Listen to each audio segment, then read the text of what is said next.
Generosidade, uma palavra que carrega em si o poder de transformar vidas. Não apenas a vida de quem recebe, mas, surpreendentemente, a vida de quem dá. Vamos mergulhar juntos no coração de Deus e descobrir que a generosidade vai muito além de um simples ato. É uma atitude que reflete o amor de Cristo, que transforma, restaura e impacta o mundo ao nosso redor. Afinal, a generosidade começa quando percebemos que tudo o que temos é um presente vindo do alto. E quando abrimos nossas mãos, abrimos também nossos corações para recebermos ainda mais das bênçãos de Deus. Ser generoso não é apenas sobre finanças. É sobre doação de tempo, de talentos, de palavras que curam e de orações que sustentam. É sobre viver com propósito e ser uma bênção onde Deus nos colocou. Você está pronto para viver esse chamado? Está pronto para ser parte de uma revolução de generosidade que glorifica a Deus e move a nossa sociedade? Generosidade transforma. Transforma vidas, histórias, transforma o mundo. E Deus está chamando você para fazer parte disso. Bom dia família! Hoje então nós iniciamos essa série de mensagens aí que vocês estão vendo sobre generosidade.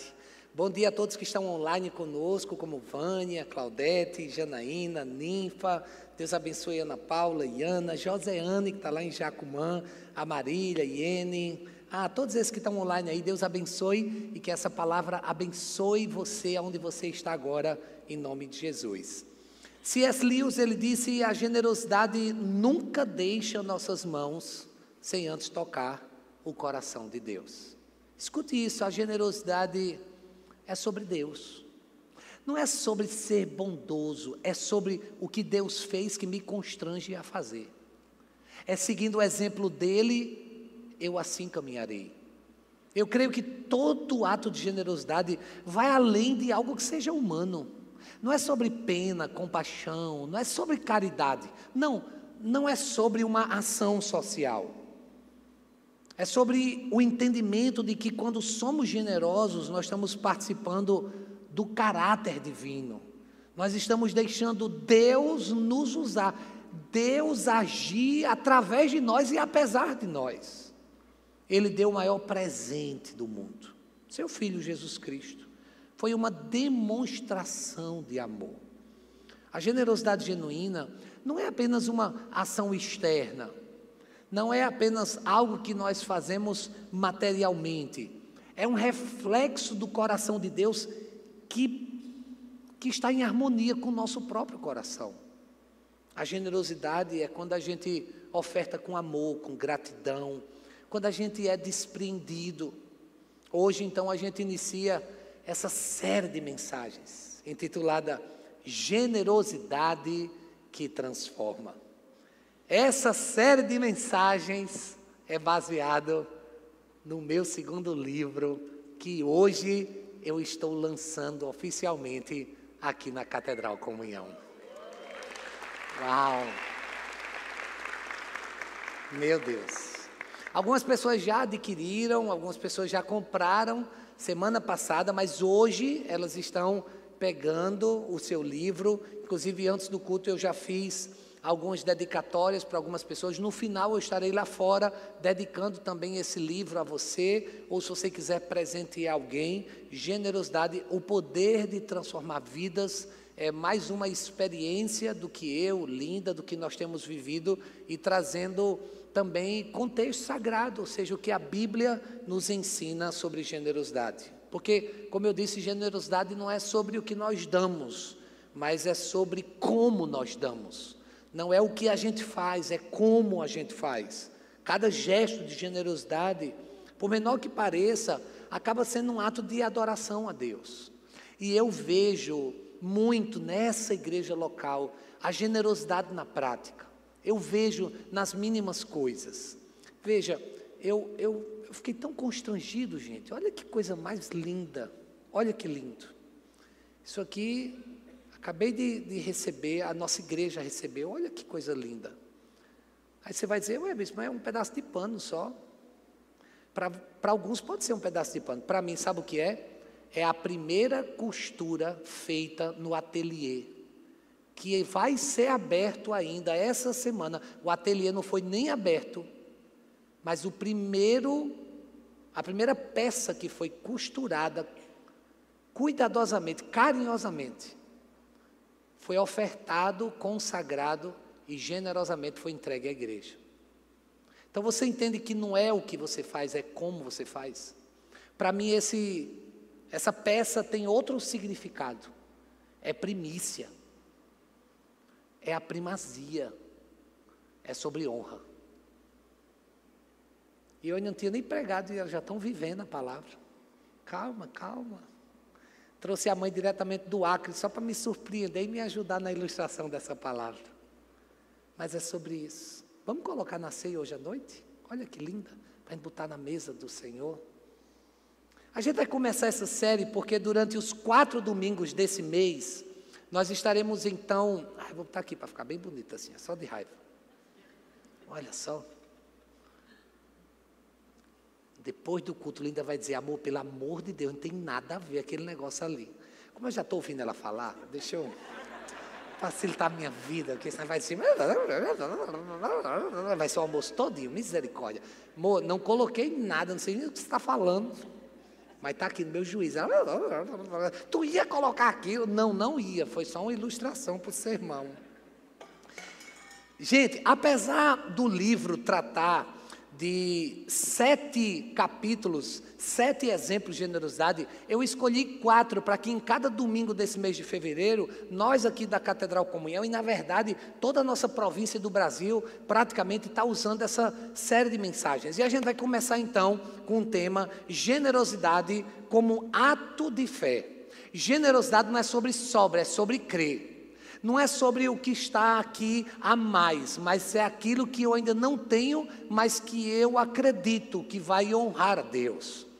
Eu vou usar como ilustração o texto sagrado lido hoje por Ruth, o exemplo do homem que foi chamado como pai da fé.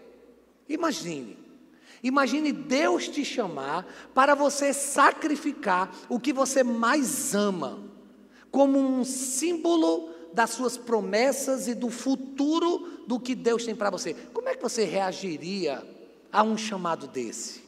Abraão, ele enfrentou com uma fé inabalável. Ele se mostrou firme no Senhor, mesmo quando Deus pediu para que ele sacrificasse algo que era único e talvez o mais precioso do que ele tinha. É sobre isso hoje que a gente vai falar um pouco. A generosidade como um ato de fé. Mas antes, vamos ter uma palavra de oração? Oremos. Pai, aqui eu te apresento esta, que é a tua poderosa palavra. Perdoa os meus pecados e me ajuda a ser um instrumento, para que possa, ó Deus, inspirar a igreja a ser mais generosa, como uma ação de fé. Não como esmola, não como uma caridade qualquer, mas como alguém que crê e por crer entrega, sacrifica, está pronto a dar o passo, alguém que obedece, que vai adiante. Eu te peço, ó Pai, que o abrir dos meus lábios e o meditar do meu coração sejam palavras agradáveis na tua presença, tu que és a nossa rocha, o nosso Redentor. Amém. Então, você conhece a história de Abraão? Hoje nós vamos aprender pelo menos 3 ações especiais que levaram Abraão a ser um generoso homem de fé. Em primeiro lugar, a generosidade é um ato de fé porque é a minha resposta à obediência. Então, quando eu obedeço, a minha generosidade, ela é obediente, eu estou dizendo, eu sou um homem de fé. A generosidade, quando vista como uma resposta à obediência, tem um significado muito, muito, muito profundo. A Bíblia, inclusive, nos instrui repetidamente sobre a importância de nós sermos generosos, não apenas como ato de bondade, mas como uma demonstração da nossa fé. Por que você está fazendo isso? Porque eu sigo Jesus. Porque essa é a minha fé. Porque a minha fé está naquele que deu a sua própria vida por nós. E isso é o mínimo que eu posso fazer. A generosidade também é um mandamento. Vem acompanhado com uma promessa. E derrama sobre nós como bênçãos sem medidas. Então, a obediência ao chamado de Deus para sermos generosos não apenas transforma a minha vida, mas acaba impactando a todas as pessoas ao meu redor. Veja, o texto lido no verso 1 ao 3 de Gênesis capítulo 22 é simplesmente um chamado de Deus a Abraão. O texto diz assim: depois dessas coisas, que coisas? Nós precisamos entender o contexto do texto. Depois dessas coisas, pôs Deus a Abraão à prova. Para a gente poder entender a prova, a gente precisa entender o que foi que aconteceu, que coisas foram essas que aconteceram para que a prova se tornasse uma prova. Porque o que pode ser prova para mim, pode não ser prova para você. O que pode ser pesado para mim, pode ser maneiro para você. O que pode ser difícil para mim, pode ser fácil para você. Então vamos entender o que foi que aconteceu e por que Deus colocou Abraão em prova. Abraão, ele já tinha 100 anos de idade. Era um homem de idade avançada. E ele não conseguia engravidar sua esposa. Deus deu uma palavra para ele, ainda em Gênesis capítulo 12, de que ele deveria deixar sua casa, sua parentela, e ir para um lugar que Deus mostraria. Ele não sabia qual era o lugar, ele embarcou no avião sem nem saber para onde o avião ia. Mas Deus mandou ele fazer isso, e ele obedeceu pela fé. O fato é que nessa jornada, a promessa, ela parecia não se cumprir. Deus disse: de você eu farei uma grande nação. Olhe para as estrelas do céu, serão seus descendentes. Mas ele já estava idoso, ele não conseguia engravidar a mulher estéril. Como é que a promessa ia se tornar uma realidade? E passou tempo e nada acontecia. Sara, a esposa, ainda teve uma ideia, colocou sua concubina Agar para deitar com ele, para ela engravidar, e ela engravidou e nasceu Ismael. Mas Ismael não era o fruto da promessa. E ela ficou lá com inveja e com ciúme, e as duas de TPM brigaram, e a história é longa, mas resumindo, Sara disse: bota essa mulher para fora de casa e leva esse menino junto. Foi um moído da bexiga, e resumindo, eles foram-se embora. Hoje é praticamente o Oriente lá, e hoje é praticamente uma outra nação, inclusive uma outra religião. E o que foi que aconteceu? Sara ficou lá amargurada, sem concubina, com raiva. O marido tinha tido a mulher com outra, porque ela pediu. Estava aquela coisa. O anjo chegou e disse: Abraão, tua mulher vai engravidar.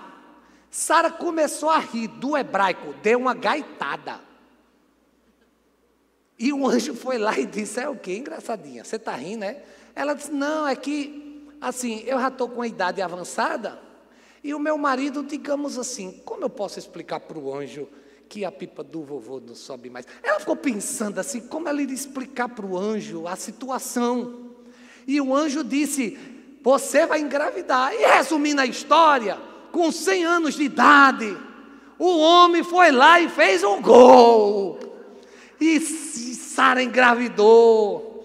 E nasceu o filho Isaque, o fruto da promessa. Você pode aplaudir ao Senhor? 100 anos de idade, caba macho. Então ele agora estava com um filho, ele estava com família, ele estava vendo a promessa se cumprindo. Aí a Bíblia diz: depois dessas coisas, de tudo está maravilhosamente bem, Deus colocou Abraão à prova e disse: Abraão. Qual foi a resposta de Abraão? Está no telão, vocês estão vendo? Qual foi a resposta de Abraão? Hoje ele está te chamando pelo nome. Qual é a sua resposta? Pelo nome ele te chama. A resposta de Abraão foi: eis-me aqui, Senhor. Foi: estou pronto para te obedecer. Eu quero que você saiba que Deus está te chamando. E talvez você está dando a de doido. Você está dando a de doidinho. Você está com Deus. Não se preocupe não, porque Ele sabe usar Libras, viu? Ele sabe usar a língua certa. E quando você não conseguir ouvir a voz dele, não se preocupe não. Porque Ele pode te louvar a um ambiente onde o som da angústia, da luta, da dificuldade, talvez te faça entender a voz de Deus que não para de falar com você. Porque alguém já disse que ou é pelo amor, ou é pela... Deus falou com Abraão e a resposta dele foi: eis-me aqui. Deus hoje está falando com você, e eu espero que a sua resposta seja... Talvez Deus esteja falando para você algo sobre ser generoso, sobre abençoar, sobre em amor se sacrificar. É uma resposta natural do coração que é transformado pela graça de Deus. E eu tenho visto aqui nessa casa muitas pessoas, quando eu ligo, quando eu vou, quando eu busco, eu estou precisando da sua ajuda. Sabe o que é que muitos aqui dizem? Eis-me aqui, bispo. Conte comigo no que precisar. A generosidade é um ato de fé, porque é a minha resposta à obediência. Segundo lugar, requer o meu sacrifício e confiança. Quando Abraão disse, eis-me aqui, ele não tinha noção do que Deus ia pedir para ele. Não tem momento na nossa vida que é assim, né? A mulher diz, amor, posso contar com você? Claro. Homem, cuidado com o que tu está dizendo. Porque quando diz claro, para ela é, hoje é o dia do verbo, vou explorar até o tutano da alma. E você se prepare para ouvir o fundo musical. Lerê. Então, cuidado com a resposta que você dá. Mas quando Deus te chamar, não tenha medo. Quando a mulher chamar, você diz, pois não, amor, o que foi que aconteceu? Não sei o que, tem alguma forma que dentro das minhas possibilidades, eu possa de alguma forma tentar ajudar você. Aí você botou uma série de questões que depois pode dialogar. Mas não vai rasgar e já abrir tudo não, porque senão depois não tem mais comunicação. E lembre-se, viu? O que você diz é uma coisa, o que ela ouve é outra. Você sabe disso, né? Às vezes eu digo, amor, você não me ouve. Ela diz, eu ouço sim, é que eu tenho um ouvido seletivo. Ela ouve o que quer. Ai, meu Deus. Mais alguém se identifica comigo? Mas tem um homem frouxo dessa igreja. Os caras estão todos assim, ó. A mulher olha os caras. Ai. Deus disse, Abraão, ele disse, eis-me aqui. E agora estava na hora de Abraão entender que a generosidade envolve sacrifício, abrir mão, entregar, estar pronto a ir adiante. É diante de uma milha, dar duas, diante da batida numa face, oferecer a outra. É sacrificar algo de valor, é reconhecer que tudo que a gente tem pertence a Ele, do que é dele a gente devolve. Então no versículo 9 e 10, Deus disse, Abraão, vai até o Monte Moriá e quando chegar lá, você vai sacrificar o seu filho, seu único filho. Pedro, você tem 3 com Vivian, 3. Se for um, tem mais 2. E jovens, toda uma vida pela frente. Mas lembre-se, Abraão já estava com idade avançada. Quantos anos Isaac tinha? A Bíblia não diz exatamente. Mas a gente pode ter aqui pelo menos 2 ideias. A primeira ideia é que Isaac ajudou a carregar a lenha do holocausto que seria queimado. Então não era uma criança. Tinha pelo menos aí 12 a 15 anos, porque foi alguém que tinha uma força física para ajudar a carregar a lenha. E outro fato é que a Bíblia nos diz de que Sara, ela morreu com 127 anos. Então a gente imagina que essa cena foi quando ela já estava morta e pelos anos, então ele tinha mais ou menos entre 15 e 37 anos. Alguns ilustram como se ele ainda fosse meio infantil, meio adolescente. O fato é que, apesar de não sabermos a idade, era alguém consciente, era alguém que tinha força, era alguém que estava ali na caminhada e se permitiu ir junto com o pai. E Abraão respondeu positivamente, porque ele é um homem de fé. Porque ele confia em Deus e ele estava pronto a sacrificar. E é por isso que quando chegaram ao lugar que Deus havia designado, Abraão edificou ali um altar. O nome disso é consagração. Sacrifício sem consagração é apenas um lamento em busca de atenção. Nós precisamos entender a importância de consagrar tudo aquilo que será sacrificado. Se você faz um jejum, mas não é em consagração, é um regime, é a busca por um novo estilo de vida ou talvez uma reeducação alimentar. Mas consagrado se torna um jejum bíblico que vai trazer transformação sobre sua vida. A Bíblia nos diz que quando ele edificou o altar e ele colocou o seu filho ali como uma oferta no altar, ele estendeu a mão, ele tomou o cutelo e quando estava prestes a imolar o seu próprio filho, eu quero que você imagine a cena daquele adolescente, jovem, amarrado como se fosse um cordeiro, porque eu não li para vocês, mas enquanto eles estavam andando, o filho disse: pai, eu estou vendo a lenha, eu estou vendo o cutelo, eu estou vendo o monte Moriá, que é o monte da provisão, eu estou vendo tudo isso, mas onde está o cordeiro para ser sacrificado? E a palavra que Abraão disse para o filho foi: meu filho, Deus proverá. O que ele não disse para o filho foi: Deus disse que você era o cordeiro. Ele disse: Deus proverá. E quando chegou lá, o menino sendo amarrado, o menino deve ter se perguntado: ué, Deus não vai prover? Eu sou a provisão, ué?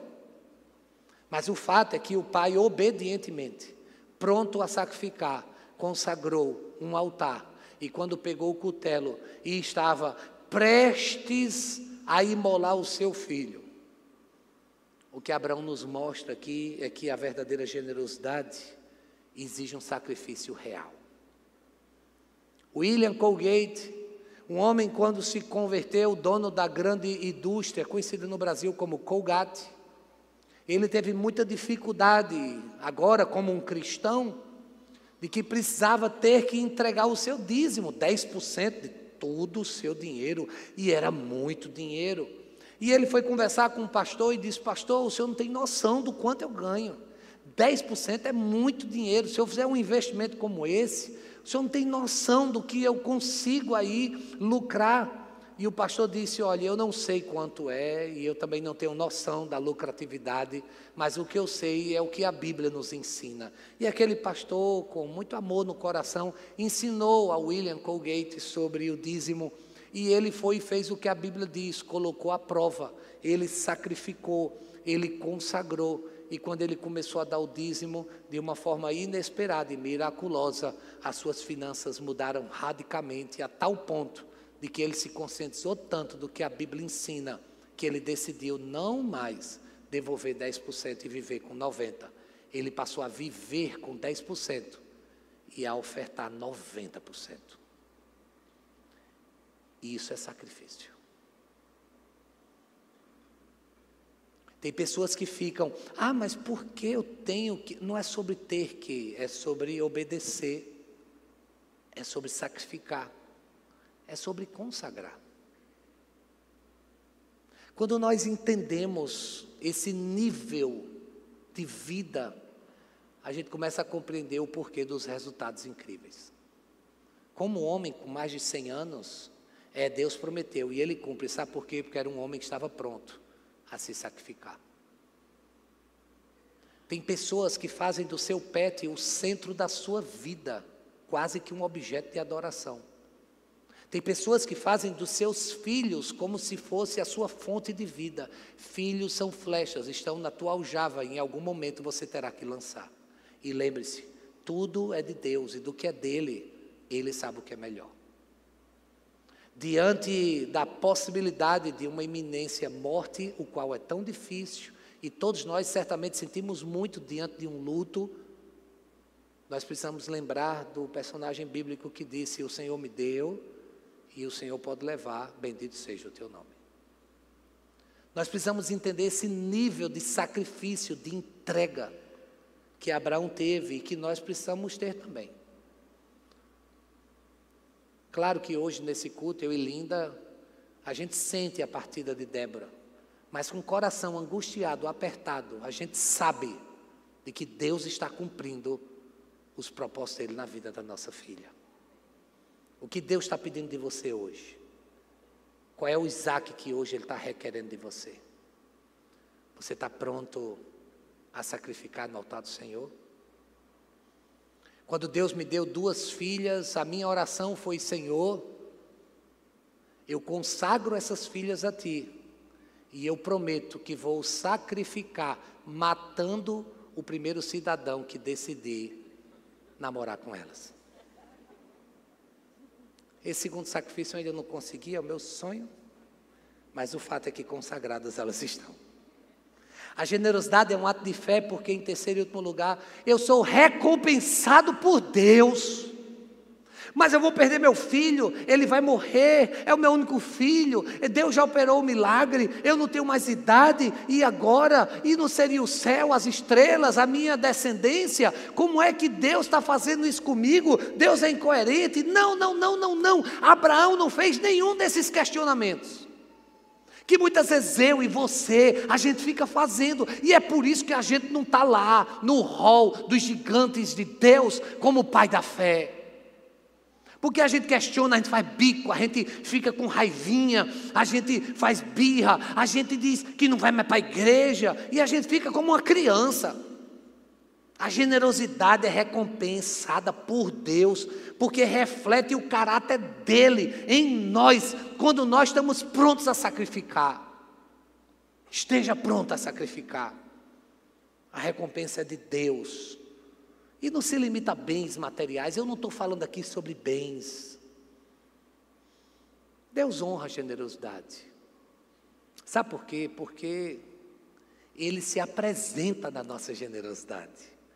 Não foi você, não. É por isso que a Bíblia diz: quando uma mão der, que a outra nem saiba. É Deus. Gente, eu já tive tantas oportunidades, em pequenas coisas do cotidiano, de ser generoso, de ajudar, de socorrer.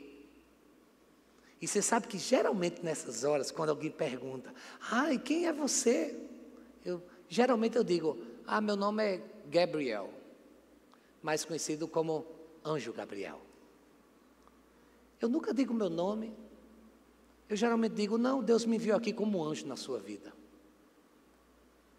Uma vez uma senhora que foi abençoada em uma fila de restaurante, depois de ter almoçado e de estar sendo constrangida, porque seu aplicativo não conseguia abrir de jeito nenhum, e algumas pessoas começaram a abordá-la. Eu disse: pode deixar, que o almoço da minha tia eu pago. E ela disse: tia? Eu digo: eu sou seu sobrinho. E ela: está vendo, meu sobrinho vai pagar.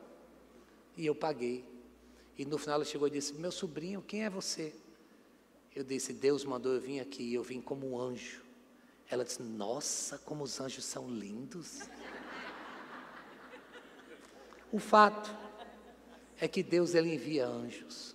O texto nos diz no verso 12: então disse o anjo do Senhor: Abraão, não estendas a mão sobre o rapaz e nada lhe faças, pois agora sei que temes a Deus. Deus nunca vai requerer algo de você que você não possa entregar.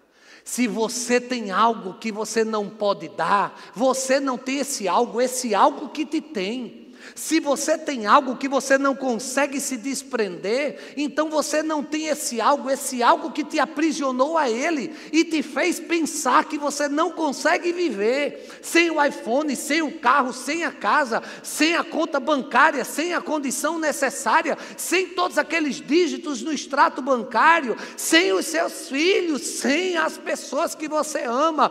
Deus, Ele tem o melhor para você, e ainda que você não entenda, não goste, não curta, ainda que você sinta angustiado, não é sobre angústia, não é sobre sentimento, é sobre sacrificar e consagrar e generosamente deixar Deus te usar para que o céu venha à terra e se manifeste no nosso meio.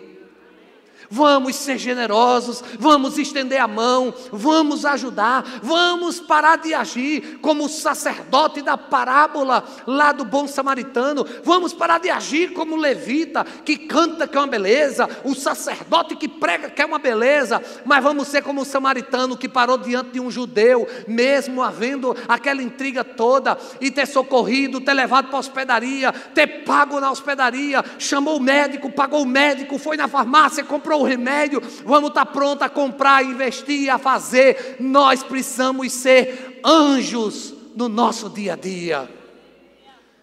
Não compre esse livro se você quer continuar sendo muquirana. Não compre esse livro se você quer continuar sendo mão de vaca. Não compre esse livro se você não quiser ser próspero, porque esse livro é sobre prosperidade. Esse livro é sobre o que a Bíblia ensina do que realmente é ser próspero.